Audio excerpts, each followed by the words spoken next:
이강민의 접시사 5월호 15번째 페이지. 날로 화려해지는 하나만 더 불량 연장술로 유네스코 인류 무형문화유산에 등재될 것만 같은 분입니다. 숭실사이버대 환경안전공학과 교수로도 활동하고 계신 곽재식 작가와 함께합니다. 어서 오세요. 안녕하세요, 곽재식입니다.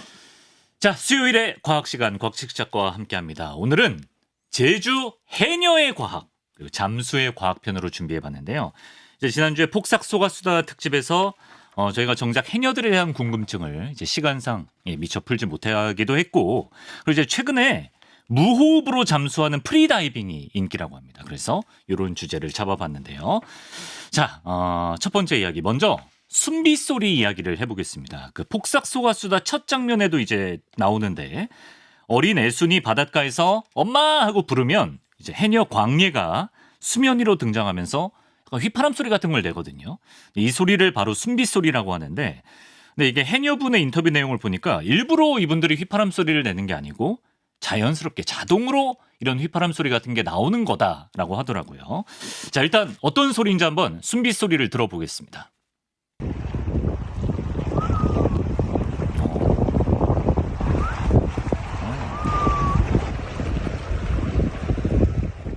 진짜 휘파람 소리 느낌. 약간 뭐 새소리 같기도 하고요. 새소리 그죠? 같기도 예, 하고. 이거 어떤 원리로 이런 소리가 자동으로 난다는 거죠? 이게 완전 자동으로 전자동으로 나는 건 아니고요. 그러니까 예를 들어서 자동으로 저런 소리가 난다라고 하면 네네. 뭐 전 세계의 뭐 모든 바다에서 잠수하시면서 일하시는 분들은 다 뭐 이런 이야기를 내지 않겠습니까? 해녀분들은 또 극한의 잠수니까. 뭐 예를 들어서 다를 그럼 수도 있죠. 뭐 영국 분들은 영국도 섬나라인데 네. 영국에서도 잠수해서 조업하시는 힘들게 일하시는 분은 과거에 많지 않았을까요? 그런 사람들은 뭐 준비 사운드 뭐 이런 그런 거 같지는 않잖아요. 그래서 네. 이게 전자동으로 나는 건 아니고 네. 약간 그렇게 좀 숨을 쉬려고 하다 보면 의지가 어느 정도 어느 정도 하다 이제 버릇이 돼가지고 체화돼 있으면 예. 그걸 약간 이렇게 숨을 쉴까 하면 이제 자연스럽게 이제 그렇게 되는 거죠. 그래요. 예. 그래서 이제 그 해녀분들이 말씀하시는 걸 들어보면 네. 그거가 어떤 식으로 나오는 소리인지 알고 있기 때문에 물 밖에서도 이제 의식적으로 이제 그렇게 하려면 할 수 있다라고 하거든요. 그래요. 근데 물 바깥에 나와서 하려면 그 소리처럼 잘 안 나온대요. 그러니까 이게 그 물 속에 있는 조건, 네. 오랫동안 그 수압 속에서 작업했던 그 몸의 변화, 네. 그게 이제 어우러졌을 때 이제 그런 소리가 나오는 찐 거죠. 정통 숨비 소리. 네. 예. 해녀분들 말씀을 들어보면 그 이제 숨을 오래 참고 있다가 크게 또 숨을 쉬어야지 또 들어가서 오래 작업할 수 있지 않겠습니까? 그렇죠. 그래서 이제 오래 작업을 한 다음에 몸에 쌓여 있던 뭐 숨이 답답한 그거를 확 다 내뿜고 그래서 신선한 공기로 다 교환을 하고 그 다음에 또 오랫동안 잠수해서 작업을 할 수 있도록 예. 숨을 많이 들이쉬기 위해서 예. 이렇게 폐와 목구멍에 모양을 이렇게 갖춰놓는 그런 일을 하려면 네. 숨을 좀 이렇게 그 저 밑에까지 단전해서 다 뽑아내가지고 내뿜는 게 중요한데 그렇게 하려면 약간 그런 휘파람 소리가 나는 듯한 그런 모양으로 숨을 내뿜어 줘야지만 그게 잘 된다라고 해가지고 말하자면 일종의 노하우 비슷하게 그런 식으로 이제 해녀분들 사이에서 이렇게 그래요. 퍼져가지고 전수되어서 내려오는 이제 그런 거죠. 예. 그래서 이제 요즘에 나오는 신문 기사 같은 것들을 보면 이제 뭐라고 이야기를 하고 있냐면 네. 사람이 이제 숨을 쉬면서 숨을 들이쉴 때 마시는 공기 속에서 이제 산소를 취하고 그래서 몸 속에서 호흡을 해가지고 이산화탄소가 많이 생기면 그 이산화탄소를 숨을 내쉴 때 내뱉는다라고 이야기를 하지 않습니까? 네네네.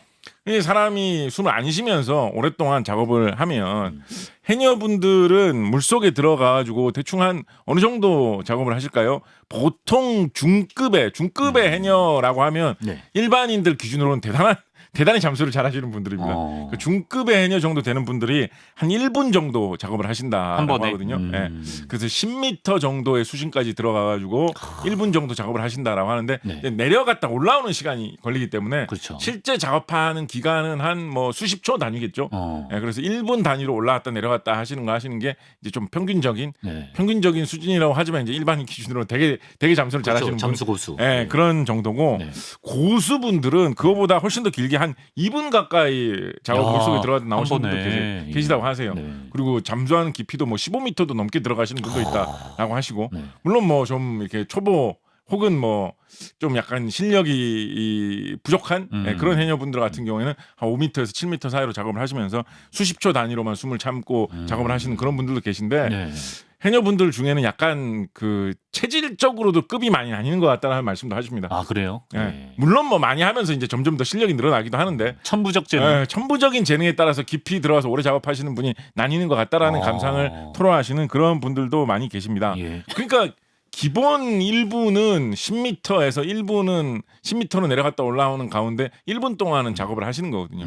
그렇게 숨을 많이 참고 활동을 하시다 보니까 이제 몸속에 숨을 참고 있는 동안 네. 호흡을 하면서 생긴 이산화탄소가 좀 많이 깔려 있지 않겠느냐. 그렇겠죠. 그럼 그거를 충분히 다 밖으로 내뿜어 주어야만 다시 산소를 많이 받아들여 가지고 그렇죠. 몸속에 어떤 부작용 없이 잘 또 잠수를 할 수 있을 거다라고 추측을 하는 신문 기사 같은 걸 좀 많이 볼 수 있습니다. 예.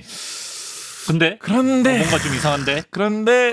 사실은 예. 그럴 것 같다고 충분히 생각할 수 있어요. 예. 그런데 사실은 정확하게 그런지 아닌지는 좀 더 고민해 볼 만한 문제입니다. 기사에 반박하시는 거. 그러니까 기사 반박하는 것까지는 아니고요. 예. 그러니까 지금 어떤 뜻을 하시는 말씀이냐면 네네네. 이 숨빗소리라는 게 단어 자체 어감도 약간 좀 신비롭고 뭔가 맑고 뭐 어떤 사람의 어떤 애환과 어떤 끈끈한 어떤 삶에 대한 의지 이런 게 느껴지는 좀 그런 시적인 느낌이 있는 단어인데다가 맞아요. 예. 제주도라는 이 지방의 어떤 토속적인 느낌, 향토색 이런 것도 잘 살리고 있는 단어가 숨빗소리이기도 하고 좀 뭔가 그 소리라는 게 바다에서 나오면서 그 소리도 약간 휘파람 소리 이런 게 약간 좀 뭐랄까요 예쁘다고 할까요 좀 음악적인 느낌이 있다고 할까요 그런 느낌도 있잖아요. 자연과 잘 어울려요. 그렇죠. 네. 그래서 그게 어떤 그런 묘한 느낌이 있어가지고 숨비 소리라는 거를 그렇게 문학적으로 시적으로 사용하는 글 같은 것들은 진짜 많습니다.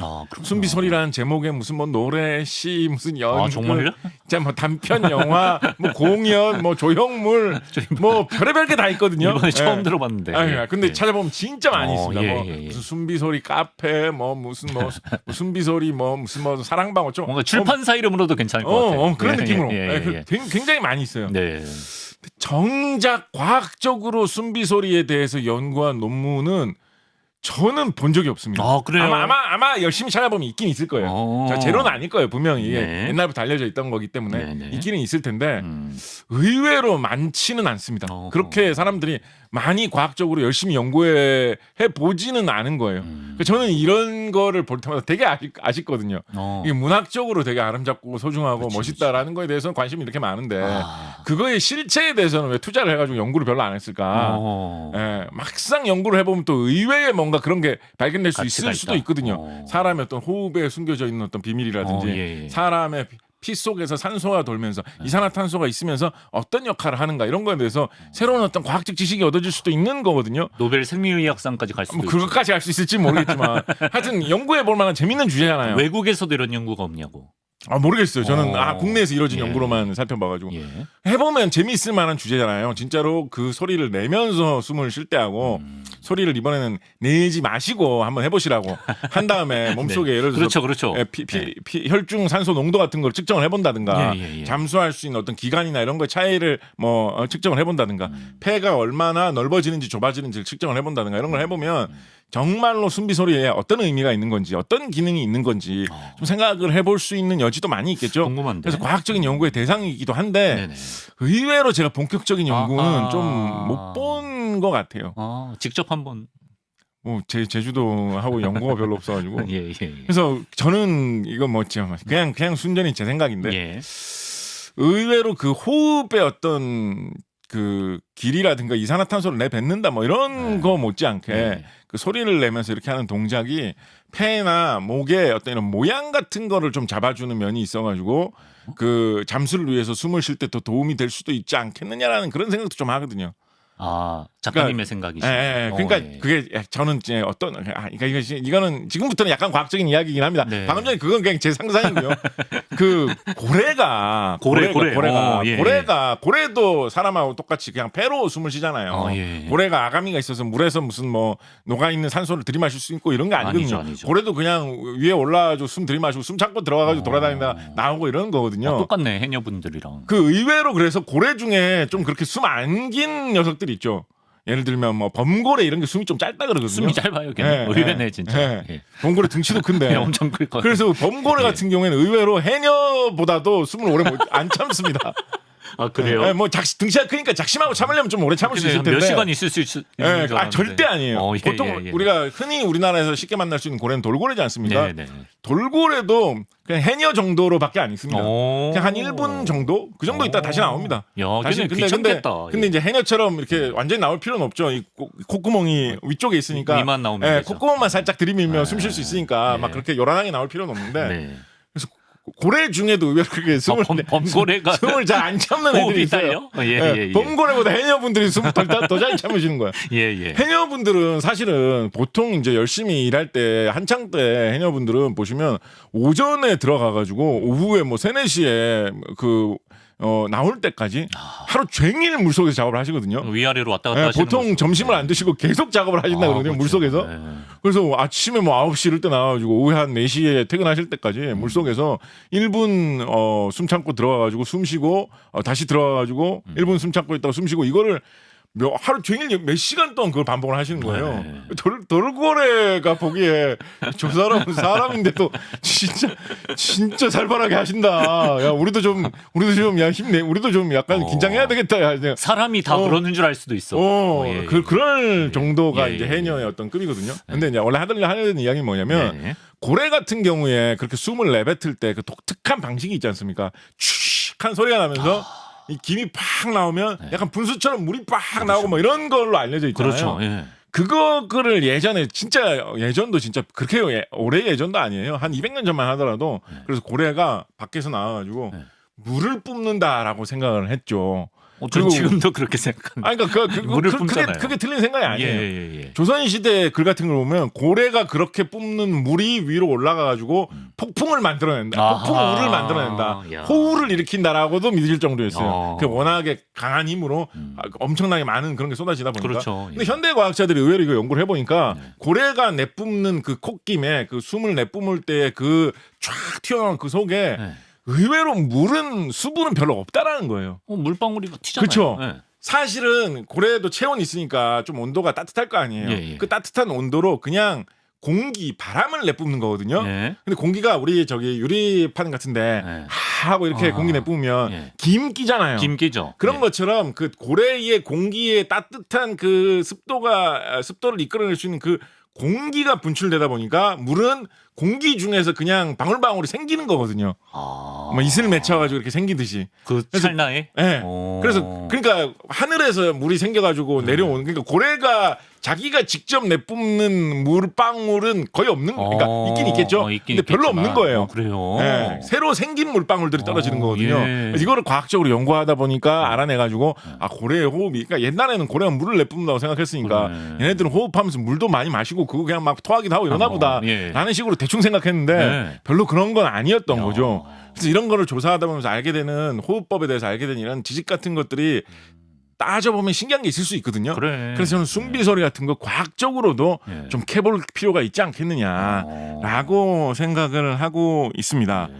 우리 이제 지금 우리나라 해양수산부 장관님이신 분이 강도영 장관님이라는 분이신데 네. 이분이 이제 해양 과학자, 생물학 하시던 과학 소시적 생물학 하시던 과학자 출신인 장관님이시거든요. 네. 근데 이분이 제주도 분이세요. 아. 네, 그래서 어릴 때 어머니께서 실제로 해녀로 작업을 하셔가지고 해녀로 이렇게 작업을 하시다 보면 어머니가 좀 멀리 바다에 있는데 갑자기 모습 좀 안 보고 그러면 어린 마음에 좀 불안하잖아요. 그럼요. 그런데 이렇게 보고 있는데 어머니가 나오셔가지고 그 숨비 소리 이렇게 내면 네. 어머니가 작업 잘 하시고 돌아오셨구나라고 해가지고 안심을 하고 되게 반가웠다는 그런 말씀을 잠깐 되신 다음에 해녀의 네. 아들이 해수부 장관이 됐어.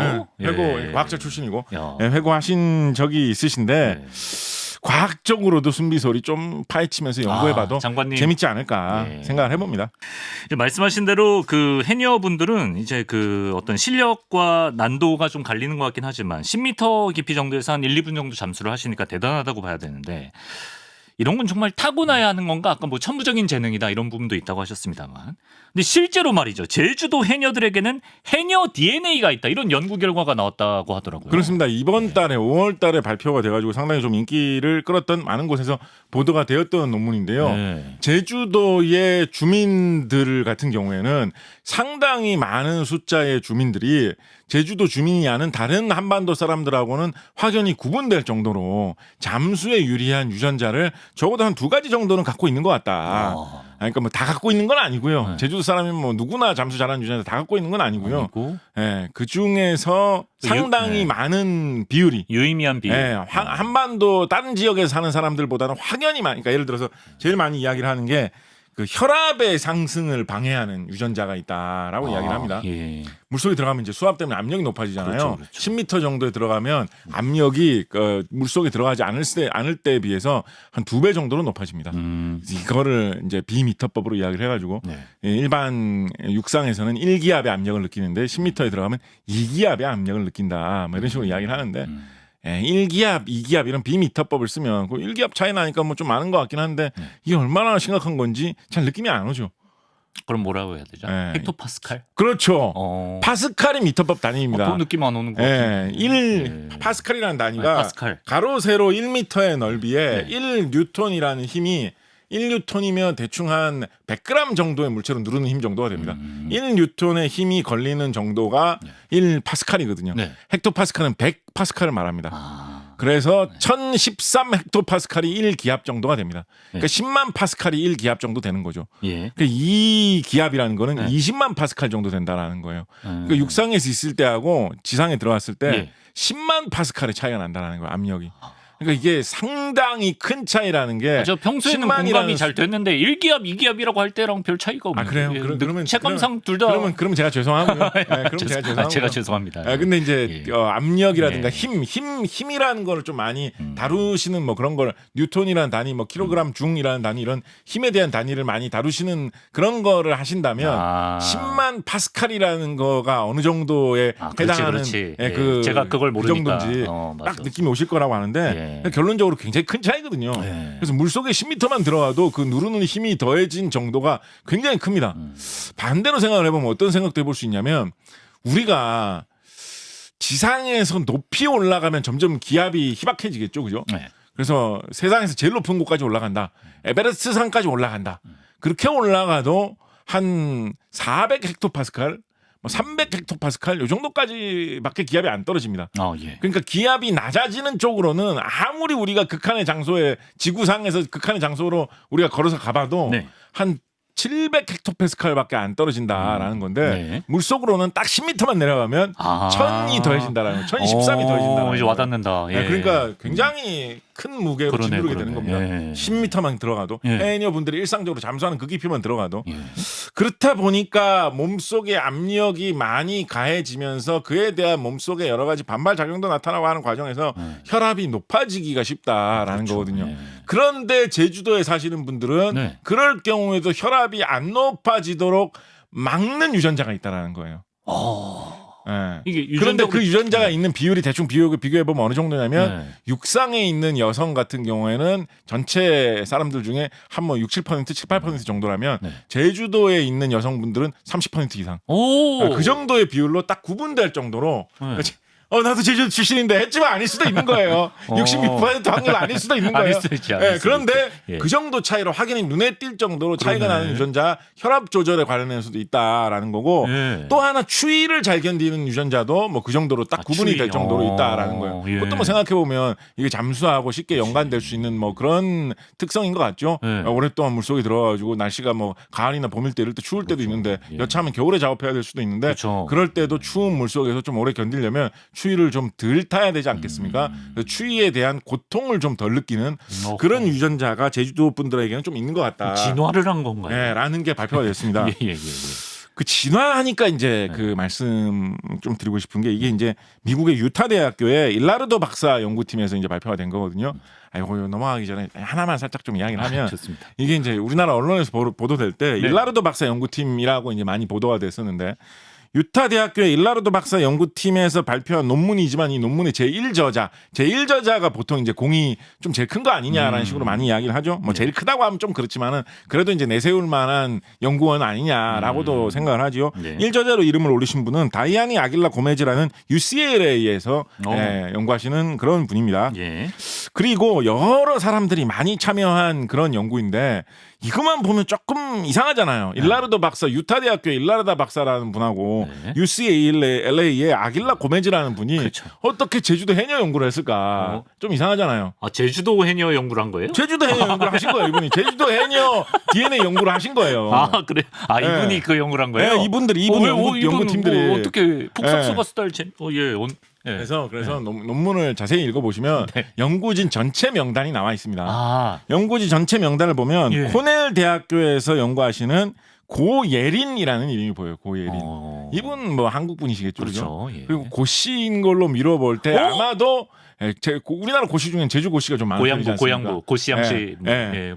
그래서 아마도 이분이 제주도 출신이라서 연결고리가 되지 않았을까. 흥미적이군요. 예, 그리고 같이 연구하신 분 중에 예. 서울대 이주영 교수님도 이 논문에 이름을 올리고 계시거든요.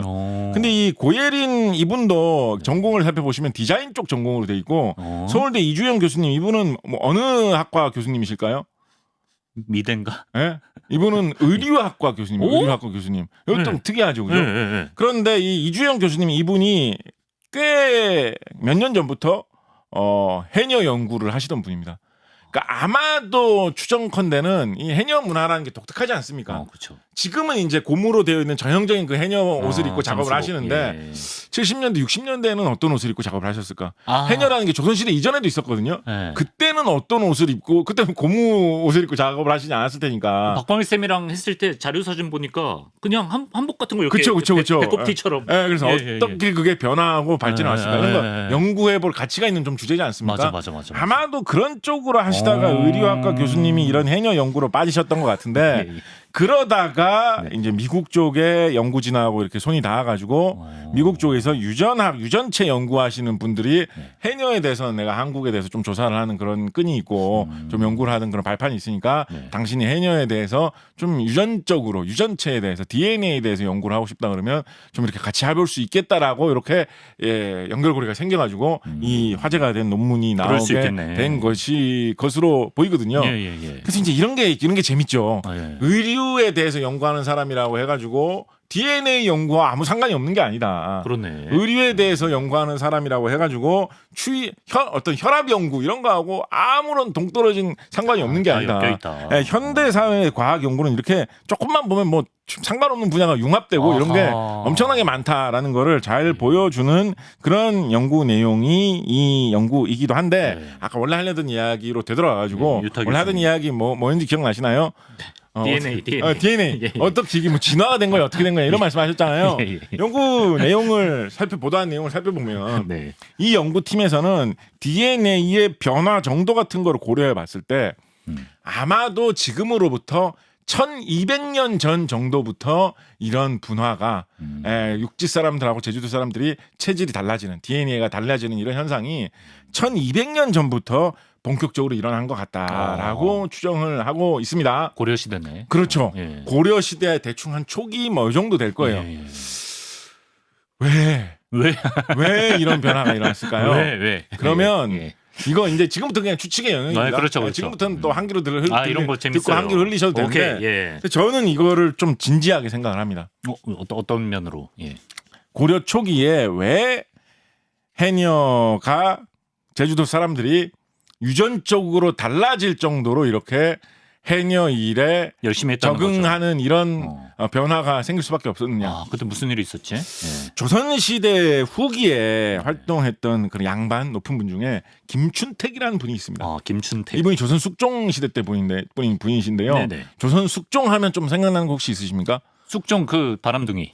장희빈, 네. 인형왕후 다툼 이런 걸로 되게 막 소란한 일이 많았던 그렇죠. 그런 시기지 않습니까? 고양이 좋아하시고. 그렇죠. 예. 김춘택 이분이 예. 김춘택 이분이 네. 인형왕후 쪽을 많이 밀었어요. 장희빈 쪽을 약간 원수처럼 생각을 했고. 그래요. 예. 그러다 보니까 마지막으로는 좀 일이 잘 풀렸을지는 모르나 장희빈이 인기가 좋고 잘 나갈 때는 고생 많이 하셨겠죠.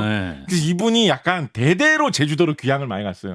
이분 아버지도 아마 제주도로 귀향 가셨을 거고 본인도 제주도로 한 2번쯤 귀향 가셨을 거예요. 예. 그 제주도로 요 17세기 요 무렵에 귀향 가는 분들이 많습니다. 그래요. 그 대전에서도 오래 활동하셨던 네. 송시열 선생 예, 이런 예. 분들도 제주도 한번 귀향 갔다 제주도 오시고 가고. 하셨거든요. 예. 약간 제주도 귀향쯤 한번 갔다 왔다고 해야지 좀 거물이 되는. 열심히 예. 살았던 예, 양반이라고 예. 할 수 있었다라고 할 정도로 귀향 많이 가셨던 분인데 예. 이분이 제주도에 가가지고 그 귀향 생활의 어떤 쓸쓸함, 괴로움 이런 거에 대해서 좀 우울해하고 있다가 네. 가만 보니까 나보다 훨씬 힘들게 사는 사람이 있는 것 같아가지고 네. 해녀 한 분을 찾아가가지고 왜 이렇게 힘들게 살면서 열심히 일을 하느냐 오. 그거를 물어본 내용을 글로 남긴 게 있습니다. 아 진짜요. 예. 조선시대 때는 해녀라는 말보다는 잠수를 하는 사람이다라고 해서 잡녀라는 잠녀. 말을 많이 예, 썼는데요. 예. 이 잡녀라는 이 직업을 가진 이 사람이 우리 제주도의 여자들은 다 이렇게 살고 있습니다. 다 너무나도 괴롭고 고통스럽지만 이거를 안 하면 살 수가 없어가지고 너무나 힘들게 잡녀 일을 하고 있습니다라고 이야기를 합니다. 예. 근데 그렇게 해가지고 이분이 물어보는 거예요. 아니 그 뭐 뭐가 그렇게 딴 일 해도 되지 않느냐? 그치. 제주도에 뭐 땅도 그렇게 좁은 것 같지도 않은데 네. 딴 일 해도 될 수도 있고. 네. 그리고 잡녀 일이 뭐 누가 강제로 하라고 시키는 것도 아닌데 왜 하필 이 일이냐? 뭐 이렇게 힘들게까지 하느냐라고 예. 하니까 예. 굉장히 한탄을 하고 한숨을 쉬면서 잡녀 일에 두 가지 어려움이 있다라고 하면서 이야기를 합니다. 네, 뭐죠? 이것 때문에 내 이 팔자가 이렇게 제주도 사람들 팔자가 꼬인 두 가지 어려움이 너무 있다라고 신기하다. 이야기를 합니다. 예, 첫 예. 번째로 이야기하는 게 뭐냐면 전복 이야기를 합니다. 전복. 전복. 예. 아. 당시에 그 제주도의 잡녀, 해녀들이 채취하던 여러 가지 해산물들이 한번 세네 가지 정도를 많이 이야기하는데 네. 항상 제일 먼저 이야기하는 것이자 어떤 대표로 이야기하는 게 전복입니다. 전복. 예. 전복을 따는 게 해녀의 주 임무다라고 할 정도로 전복에 많이 매달리는데 네. 이게 어떻게 보면 그게 또 될 만하니까 그쪽으로 빠진 건데 나중에 전복 편으로 따로 하나 해봐도 재밌을 것 같은데 전복이라는 게 사실 재밌는 생물이에요. 우리가 전복이라고 생각하면 그냥 대충 생각하면 뭐 전복도 조개 일종 아니야라고 생각할 수 있는데 아 예. 전복은 기본적으로 조개가 아닙니다, 여러분. 아. 조개는 이메페 강이라는 딴 부류로 분류가 되는 거고 전복은 아예 복족강이라는 아예 딴 부류로 분류가 되는 거예요. 그래서 인간이랑 차라리 더 비슷하다고 아닌가? 그 정도까지인가? 황선도 쌤이 말해주셨던 것 같은데 아닌가? 인간하고 가까울 정도인가? 인간하고 가까울 그건 정도로 해삼인가? 가는 거는 예. 저겁니다. 저 뭐죠? 우렁생이 뭐죠? 우렁생이 멍게. 멍게 예. 멍게. 멍게는 진짜 맞아. 사람하고 맞아. 가까울 정도고. 멍게. 예. 전복은 그 정도는 아닐 거예요. 예, 예. 그렇지만 하여튼 조개류하고는 안 될까? 생각해 보면 조개는 이렇게 입이 닫혀 있죠. 예. 그리고 입이 열리면 거기에서 이제 움직일 수 있는 무슨 뭐 살덩어리가 이렇게 나오잖아요. 근육이 그렇죠. 나오잖아요. 그죠? 예. 근데 전복은 그렇게 닫히는 게 없죠. 예. 그냥 껍데기가 있고 밑에 항상 예. 근육이 움직일 수 있는 부분이 돌출돼 있죠. 구조가 아예 다르잖아요. 그렇죠. 예. 전복이 자기 몸체와 발을 이렇게 숨기고 뚜껑을 닫는 이런 게 없잖아요. 전복은. 없죠. 예. 전복은 그래서 몸의 구조가 뭐하고 같습니까? 달팽이하고 같아요. 달팽이. 그래서 전복은 뭐 쉬운 말로 하자면 네. 조개류가 아니라 달팽이류예요. 달팽이랑 비슷한. 그거를 이제 배가 다리 역할을 한다 그래서 복족강이라는 말 쓰는데 전복은 좀 특이한 생물입니다. 그래서 예. 다른 조개들하고 달리. 예. 그래서 좀 독특한 환경에서 말하자면 제주도 근해에 한 10m 정도 깊이 되는 그런 데서 하필 많이 살고 있는 거야. 그래서 예. 아니 뭐 조개 같은 뭐 서해안 갯벌에서 갤 수도 있고 뭐 어쩌고 뭐 여러 가지 그렇죠, 종류가 다양하게 있을 텐데 그렇죠. 전복은 이렇게 특이한 달팽이면서도 조개처럼 살아가는 이런 특이한 생물이다 보니까 예. 딱 그 해녀가 물질을 해가지고 잡아야 되는 거기서 전복들은 딱 살고 있는 거예요. 그래서 특산물이 되기가 좋은 구조가 있어가지고 조선시대에 뭐 때문에 힘들었다라고 이야기를 하고 있냐면 전복을 내가 이걸 많이 잡아가지고 이걸 팔아서 부자 되고 이게 아니고 네. 정부에서 제주도에서는 특산물로 전복이 많이 나니까 무조건 1인당 몇 개씩 바쳐라라고 명령이 내려온다라는 거예요. 왕한테 진상이 있구나. 네, 그래서 그거를 왕한테 진상 이 양반 누구죠? 김춘택 이분이 쓴 글의 문맥을 보면 예. 왕한테 진상하는 것도 이제 큰 그거지만 예. 이거를 이렇게 진상하라는 거는 결국은 그 중간 단계의 부서와 공무원들이 실무를 진행을 하잖아요. 그렇죠. 그러면 그건 자기가 착복하는구나. 시키기 마련이거든요. 예. 뭐 왕이 뭐 일일이 전복 개수 세고 있겠습니까? 아니죠. 숙종 임금이 야 전복 뭐 왜 이렇게 7개밖에 없어. 11개 보냈다고 하던데 이렇게 안 할 거 아니에요. 신경 안 쓰죠. 그러니까 야 100개 맞춰라 오늘 금년에는 100개 맞춰가지고 계속 계산해보고 그래 임금님한테 뭐 20개 보내고 우리 그 일 잘 돌봐주시는 정승한테 20개 보내고 누구한테 보내고 30개는 내가 팔아먹어야지. 약간 이런 식으로 운영이 되고 있었던 거예요. 잡녀들만 죽어나는구나. 그러니까 그것 때문에 근데 그걸 안 하면 너 세금 너 탈세했지라고 해가지고 잡아가지고 조선 시대에는 무섭거든요. 그렇죠, 탈세 그렇죠. 이런 거 잘못하다 걸리면 끝장나거든요. 예. 그러니까 그거를 맞추기 위해서 너무나 이 전복을 힘들다. 따는 일이 내 목숨이 걸리는 일이기 때문에 이걸 하기 때문에 너무 힘들다라는 게 첫 번째 고통이라고 그래, 두 이야기하고 번째 있고 이유가 또 있었죠. 두 번째 이분이 이거는 김춘택 이분이 약간 운율을 맞춰가지고 극적으로 일부러 쓰신 것 같아. 근데 두 번째로 이야기하는 건 뭐냐면 예, 두 번째 그래 전복을 바쳐야 되는 고통이 예. 이 잡녀 생활의 큰 고통 1번이구나. 그럼 2번 고통은 뭔데? 라고 물어보니까 네네. 잡녀 이분이 조선시대 17세기의 잡녀 이분이 뭐라고 대답하냐면 두 번째 고통은 전복을 사야 되는 고통입니다. 라고 이야기를 하는 거예요. 사야 된다고요? 딱 그런 김춘택 이분이 딱 이런 반응을 보여. 아니 네가 전복 따는 사람인데 네네네. 네가 전복을 왜 사냐고. 아니, 뭐- 이 황당한 사람아. 네가 전복을 도대체 왜 사냐고. 네가 전복을 따는 게 네 일인데. 딴 건 다 바친 건가? 이거는 이상하잖아요. 너무 이상하죠. 너무 이상하잖아요. 그죠? 예. 한숨을 팍 쉬면서 네. 이 잡녀 이분이 17세기 지금부터 한 400년 전 이 잡녀 이분이 뭐라고 이야기를 하냐면 예. 내가 전복을 열심히 따려고 하지만 어떨 때는 전복을 못 딸 때도 있을 거 아니에요. 그죠? 전복이 없을 때도 있을 거고. 그렇죠. 몸이 아파가지고 오늘따라 전복이 많이 있는 데까지 못 갈 때도 있을 거고. 그죠? 그럼요. 예. 그렇다고 해서 위에 있는 이 기관에서 봐주지 않는다라는 거예요. 위에 있는 기관에서 어떨 때는 그런 거하고 아무 상관없이 전복을 더 바쳐라고 요구할 때도 있다라는 야, 거예요. 이거 너무 슬프다. 예. 그러면 하여튼 니는 전복 담당이기 때문에 어디 가서든 간에 전복을 네가 할당량이 있으니까 무조건 나한테 바쳐라라고 지시를 한다라는 거예요. 내돈내산에서 바친다고? 그러면 내가 딴 거라 전복이 아니라 문어를 잡든 미역을 따든 와. 하여튼 무슨 수로든 일을 해가지고 돈을 만들어서 전복을 딴 데서 사와서라도 바쳐야 된다는 거예요. 아, 정말. 안 바치면 나 뭐 무슨 엄청난 벌을 받을지 모르기 때문에 예. 그래서 전복을 바쳐야 되는 문제하고 와. 전복을 사야 되는 문제 두 개 때문에 폭삭 속았수다네 진짜. 정말 온몸이 부서져라 예. 이렇게 잡녀 일을 할 수밖에 없습니다라고 한탄하니까 김춘택 이 사람이 이거는 진짜 문제다. 내가 양반으로서 서울에서 한때는 2년 항우 밀다가 성공한 적도 있었는데 야 이거 진짜 현장에서 고생하는 일반 백성들 만나보니까 진짜 힘들게 사는구나.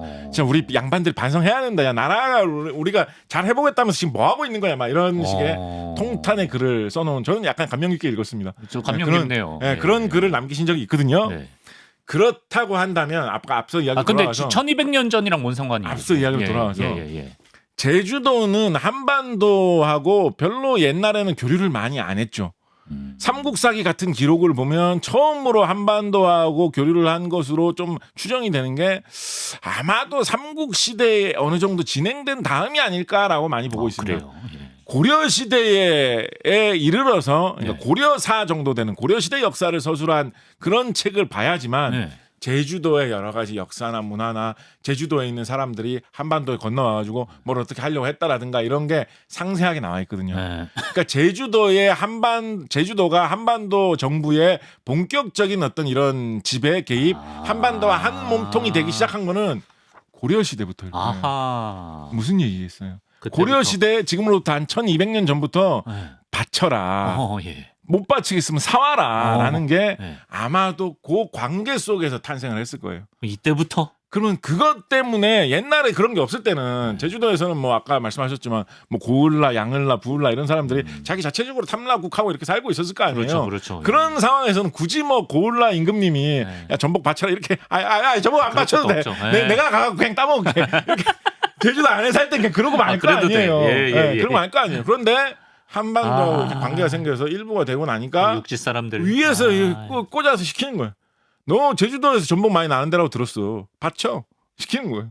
그게 너무 혹독해서 유전적으로 그것 때문에 이렇게 된 것이 아닐까. 와. 왜냐면 어머니가 원래 맨날 이렇게 전복을 채취하셨는데 예. 어머니가 오늘따라 병 들어가지고 예. 못 하고 계신다라고 하시면 뭐 아버지든 뭐 또 뭐 그 집에 아들이든 딸이든 무조건 들어가지고 전복 따와야 나가야 되는 되니까. 거예요. 안 가면 큰일 날 수 있거든요. 일리 있군요 이거. 예. 네, 어디까지 이건 상상인데 너무 남편 조금 나와야 현실적인 되는 이야기를 거. 말씀드리면 예. 조선 시대는 실제 이런 걸 공납이라고 하죠. 물건을 바치는 거. 예. 조선 시대에는 뭐 이거 저기 뭐죠? 우리 박광일 선생님께서 예. 뭐 대동법 이런 이야기 하시면서 상세하게 잘 이야기해 주시겠지만 이런 공납 물건을 바치는 것 때문에 조선 시대에 문제가 심각하다라는 그런 기록들이 많이 있습니다. 저는 대표적으로 생각나는 게 반개수록이라는 그런 글을 보면 네. 어떤 이야기가 나와 있냐면 네. 이분은 전라도의 부안 쪽에서 머무르시면서 글 쓰신 분이거든요. 네. 자기가 뭐 어떤 걸 보고 진짜 깜짝 놀란 적이 있냐면 자기 땅에 좋은 과일나무 같은 게 이렇게 생겨가지고 열매가 열리려고 하잖아요. 네. 그럼 와 큰일 났다 이러면서 그 농사 짓던 사람들이 그 나무를 다 뽑아버린다는 거야. 유형원 선생님이 쓰. 예, 반개 유영원 선생님. 네. 예, 그 나무를 뽑아버린다는 거예요. 그래갖고 황당해가지고 아니 과일나무 열리면 그 복숭아 열리고 하면 그거 따 먹으면 맛있고 좋을 텐데 왜 나무를 뽑습니까? 그걸 왜 나무를 일부러 뽑아서 제거를 하세요? 그거 좋은 일 아니에요? 라고 하면 한탄하면서 이렇게 얘기한다는 거예요. 뭐라고요?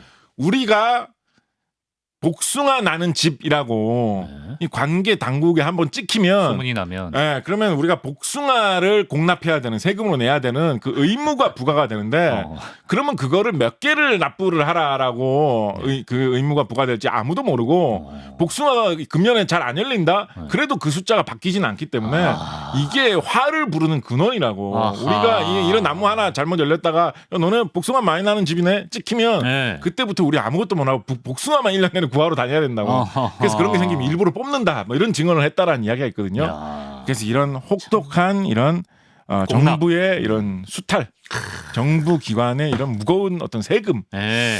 이런 것이 제주도 사람들의 아하. 유전자를 바꾸게 할 정도. 왜냐하면 좀 무서운 얘기고 좀 쓸쓸한 얘기이기도 한데 만약에 추위를 견딜 수 있는 유전자, 혈압 상승을 버틸 수 있는 유전자가 없는 그런 제주도 사람이 삼국시대에는 살고 있었는데 고려시대가 되면 이런 사람들은 결국 버텨내지 못했겠죠. 그렇죠. 그럼 이런 사람들은 사라졌겠죠. 네. 그래서 지금 제주도에는 이렇게 해니어 좀 일에 슬픈데. 적합한 유전자를 가진 사람들이 많은 거 아니냐라는 뭐 추측 상상을 해볼 수 있겠죠. 이게 문학이 아니라 과학으로 접근해도 좀 슬프네요. 다시 좀 과학적인 이야기로 좀 마무리를 해드리면 네. 방금 전에 해드렸던 건 얘기는 그냥 어디까지나 추정이고요. 이제 예. 분량이 찼으니까 마무리하시면 아 돼요. 벌써요.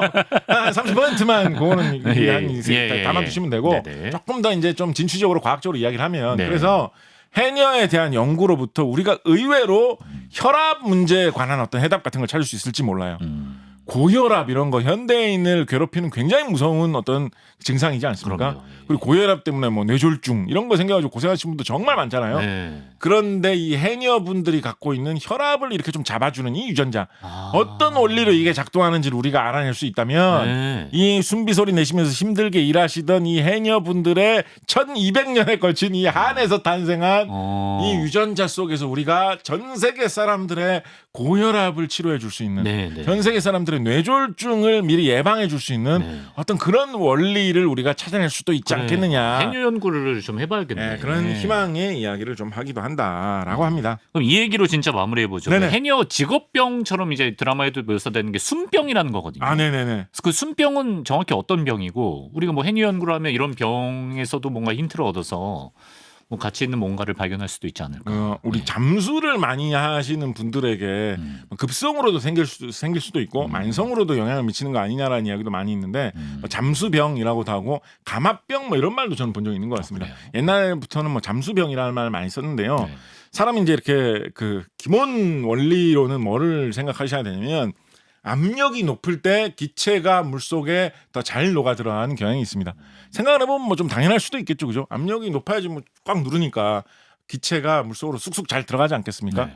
어떤 걸 생각해 보셔도 좋으냐면 그 탄산음료, 네. 콜라 같은 거 이런 거 요즘에 페트병 들어있는 걸 사시면 네. 사셔가지고 뚜껑 여실 때 자세히 좀 보세요. 뚜껑 여실 때 피식 하면서 뚜껑이 열리면 통통했던 페트병이 약간 줄어듭니다. 아, 네, 맞아요. 힘이 나가면서. 맞아요. 그게 무슨 말이겠어요? 압력이 빵빵하니 차 있다가 압력이 쓱 좀 줄어든다는 얘기거든요. 아, 전 그거 제가 눌러서 들어가는 줄 알았어요. 한번 힘 주지 마시고 예. 뚜껑만 살짝 열어보세요. 그럼 약간 통통했던 맞아, 그렇더라. 통통했던 예, 페트병이 예. 살짝 줄어듭니다. 그러니까 압력이 빵빵하게 차 있다가 압력이 좀 쓱 빠지는 거예요. 그러면서 이거 많이 좀 흔들었다라고 하면 거품도 부르르 막 나고 막 이렇게 되는 거죠. 그렇죠. 이산화탄소가 물속에 압력이 높아가지고 많이 들어있다가 뚜껑을 열면서 압력이 낮으면서 이산화탄소가 밖으로 튀어나오면서 거품도 막 많이 생기는 이런 거거든요. 네. 사람이 물속에 잠수를 하면 네. 특히 깊이 잠수를 하면 뭐 그런 기체 종류들이 그러니까 공기겠죠. 사람 뭐 공기 속에서 숨 다 들이마시고 했으니까 공기가 피 속으로 좀 더 많이 녹아 들어갑니다. 공기가 피 속으로 더 많이 녹아 들어갑니다. 예. 뭐 녹아 들어가까지 사실 좀 큰 문제는 아니에요. 예. 많이 녹아 들어갑니다. 예. 뭐가 문제지? 그런데 그러다가 갑자기 바깥으로 다시 빨리 나오면 그래서 기압이 낮아지면 예. 그게 그 콜라의 거품이 이렇게 튀어나오듯이 예. 다시 그 피 속에 녹아있던 공기들이 막 튀어나오거든요. 그럼 어떻게 돼요? 그러면 그게 이렇게 방울방울 튀어나올 수가 있는 거죠. 그래서 그 중에서도 이제 많이들 싫어하는 게 질소 기체에 관한 것들입니다. 그거까지 그러니까 몸 들어가는 게- 안에서 지금 튀어나와서 돌아다니는 거예요. 그거까지 말씀드리면 너무 복잡해질 것 같고 예. 공기 방울들이 생깁니다. 예. 공기 방울들이 만약에 진짜로 이 콜라 거품 나는 것처럼 확 거품이 많이 나버리면 네. 그게 혈관 같은 걸 막 막을 수도 있어요. 아, 혈관을 막아서. 그러면 급사합니다. 그렇게 위험하겠다. 예, 그러면 급사할 수 있습니다. 그래서 깊은 곳에서 잠수를 많이 하다가 실제로 뭐 잠수 활동을 하시다가 이 잠수병 때문에 돌아가시는 분들이 꽤 계십니다. 네. 뭐 해군 같은 데서는 그런 것 때문에 뭐 그 배 안에다가 특수 치료시설 같은 거 구비하고 있는 경우도 많이 있고 예. 급하게 나오면 그것 때문에 그렇게 거품들이 공기 방울들이 네. 혈관을 막든지 하면 죽을 수도 있습니다. 네. 그 정도까지 안 되더라도 미세한 조그마한 거품이나 공기방울 같은 것들이 많이 생기는 일들은 당장 죽을 정도는 아니지만 네. 그런 게 좀 일어나는 일들이 수시로 생길 수도 있겠죠. 그래서 우리가 뭐 해녀병 뭐 그런 식으로 부르는 만성 질환의 원인이 이거일 수도 있다라고 또 많이 이야기를 합니다. 이 누적되는 개념은 그런 아닌 거 뭐 아니에요? 누적이라기보다는 네. 그때 피해를 입히는 거죠. 그때. 예를 들어서 예, 뭐 예. 뇌라든가 심장이라든가 혈관이라든가 관절 같은데 이런 공기의 거품이 그때 끼어가지고 조금씩 타격을 거기서 조금씩 계속 괴롭히는 거예요. 예. 그래서 해녀분들 중에는 만성 두통에 시달리는 분들이 굉장히 많습니다. 그래서 그런 식으로 뭐 혈관의 이런 순환이라든가 피해 순환이라든가 공기의 공급 이런 게 잘 안 되다 보니까 네. 구토 이런 거가 느낌이 많이 온다라고 괴로워하시는 분들도 많고 네. 관절에도 무리가 가지고 고통받으시는 분들도 많고 관절 질환 같은 경우에는 좀 다른 방향으로도 생각해 볼 수가 있는데 네. 아까 말씀드렸던 2000 헥토파스칼 정도 되는 압력이 네. 1000 헥토파스칼 정도 되는 일반적인 대기압으로 20만 파스칼이 10만 파스칼로 이렇게 줄어드는 네. 그 정도가 가해졌다가 10만 파스칼만큼 압력이 더 가해졌다가 줄어드는 이거를 반복해서 겪다 보니까 예. 아무래도 관절 이런 데 무리가 오는 거예요. 눌렸다가 힘이 빠졌다 이걸 그렇죠, 겪다 그렇죠. 보니까 예. 또 어디에 물이 많이 올 것 같아요?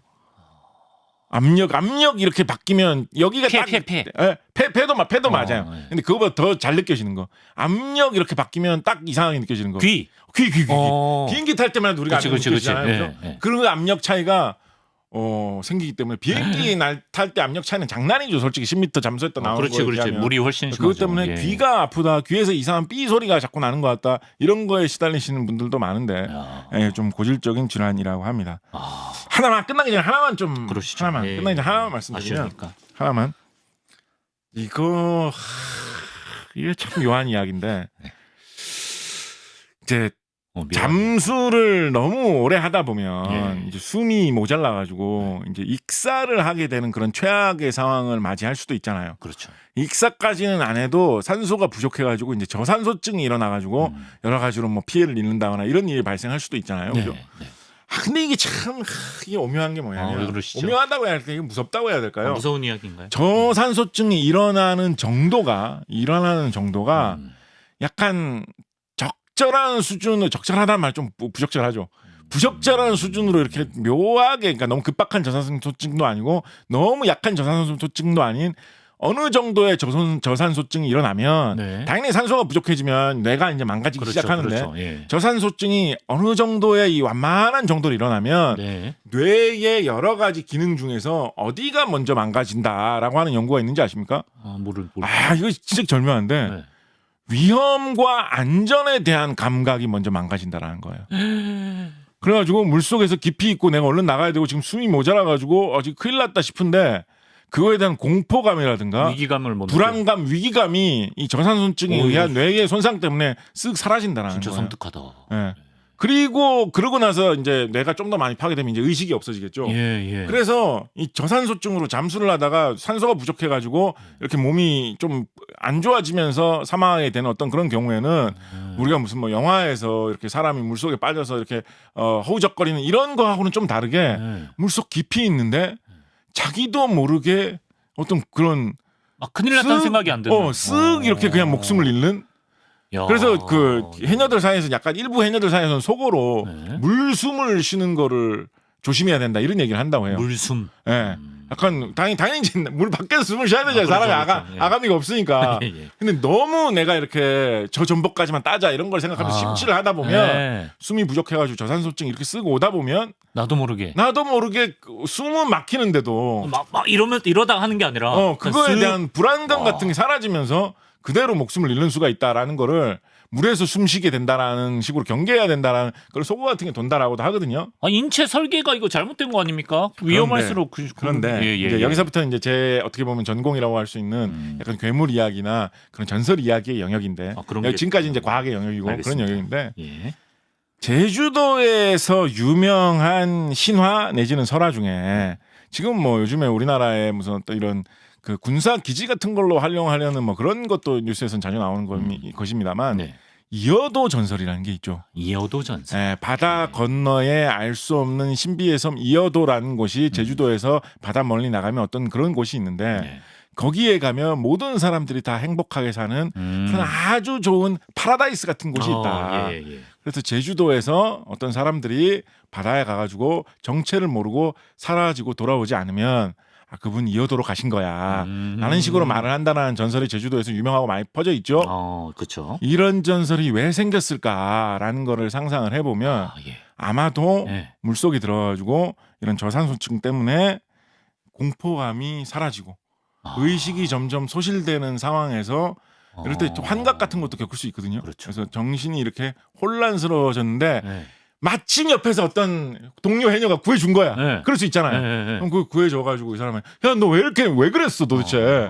그거 전복 하나 뒀다면 뭐 얼마나 좋겠다고 왜 목숨도 잃을 정도 왜 그랬어라고 하면 이분이 잘은 모르겠는데 내가 꿈속에서 정말 아름다운 파라다이스만 안 썼겠지 조선시대 사람들 정말 낙원 같은 곳으로 가는 것 같았고 예. 거기로 가는 과정에서 아무런 두려움과 공포심도 느끼지 않았다라는 식의 경험담을 이야기를 하면 그게 이어도 전설의 근원이 되지 않았을까라는 상상을 해볼 수 있을 법한데 이런 상상을 지켰어요. 그 뒤에는 사실은 저산소증의 무서움과 그것과도 싸우면서 열심히 일해야 했던 우리 해녀들의 고생이 묻어 있다. 뭐 이렇게 이야기해 볼 수 있겠죠. 그 고려시대 그거랑 요거랑 너무 약간 섬뜩하기도 하면서 재밌고 기발하고 그러네요. 예.